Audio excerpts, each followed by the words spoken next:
더불어민주당은 어제 이번 국감에서 막말 논란을 일으킨 자유한국당 의원들에 대한 징계안을 제출했습니다.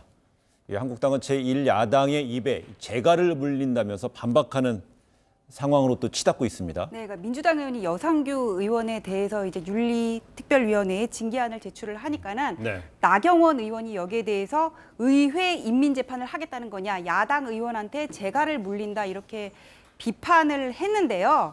근데 저는 지금 야당에서 뭐 어떤 패스트트랙이라든지 조국 장관 임명에 대해서 억울한 부분이 있다고 하더라도 이런 식으로 같이 싸우는 걸로 가면은 어느 한쪽의 잘못이 드러나는 게 아니라 그냥 양비론으로 흐를 수밖에 없는 거거든요. 좀 영리하게 주도권을 잡을 생각을 해야 되겠다 이런 생각이 들고, 지금 중도층의 국민들이 여당에서 이탈을 했는데 한국당을 또 지지하는 것도 아닌데 그 이유가 뭔지를 좀 본질적으로 신중하게 생각을 해야 되겠다는 생각이 들어요. 그래서 흥분하면 진다. 이거는 제가 잘 듣는 말인데 한국당 의원들한테도 해드리고 싶습니다.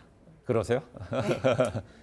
네, 여 위원장에 대한 징계가 이루어질지는 좀 불투명하잖아요. 윤리위원회가 예전에는 상설이었는데 지금 비상설화가 돼서 아예 윤리 제소도 좀 사실상 어려운 게 아니냐는 얘기가 나옵니다. 그렇습니다. 지금 사실은요, 그 윤리위원회 위원들도 선임을 못한 상태예요. 그러니까 예전에는 윤리위원회가 상설로 돼 있었는데 지난번 교육문화체육관광위원회라고 하는 상임위원회가 두 개로 나눠졌습니다. 교육위원회와 문화체육관광위원회로. 그러니까 전체 위원회 숫자, 상설로 하는 위원회 숫자가 정해져 있기 때문에 이 두 개가 나눠지면서 상설로 있던 위원회 숫자가 꽉 차버린 거죠. 그래서 원래 상설로 윤리위원회가 있었는데 이 위원회를 비상설로 바꾸면서 문화체육관광위원회라는 새로운 위원회를 하나 또 만들게 되니까 특별위원회가 되면은 필요할 때만 소집을 해서 회의를 하게 되거든요. 그러니까 실제로 아직 위원도 선임 안 돼 있는 상태고 상설이 안 되다 보니까 이걸 또 여는데도 시간이 많이 걸리기 때문에 제소를 하더라도 실질적인 처벌까지 갈 수 있을지는 의문이다, 이런 생각이 듭니다. 네, 전 변호사, 그러면은 이게 만약에 윤리위원회가 상설일 때는요, 그럼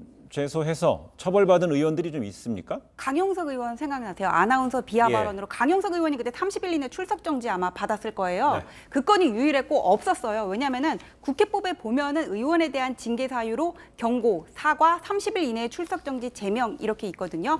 먼저 윤리위에서 어떤 징계의 종류로 할 것인지 이거를 정해서 본회의에 상정해서 의결을 하는데, 이게 제명이 제적의 3분의 2고 나머지 징계는 이제 과반수 출석, 과반수 의결로 이거를 통과를 시키는데, 왜 국회의원들이 또 이럴 때 보면은 또 단합을 잘하지 않습니까? 싸울 때는 싸울 때고, 이제까지 상설이었을 때조차 징계안이 통과된 거는 강용석 의원이 유일하다, 그런 말씀 드리고 싶습니다. 18대부터 지금까지요. 네. 그렇습니다.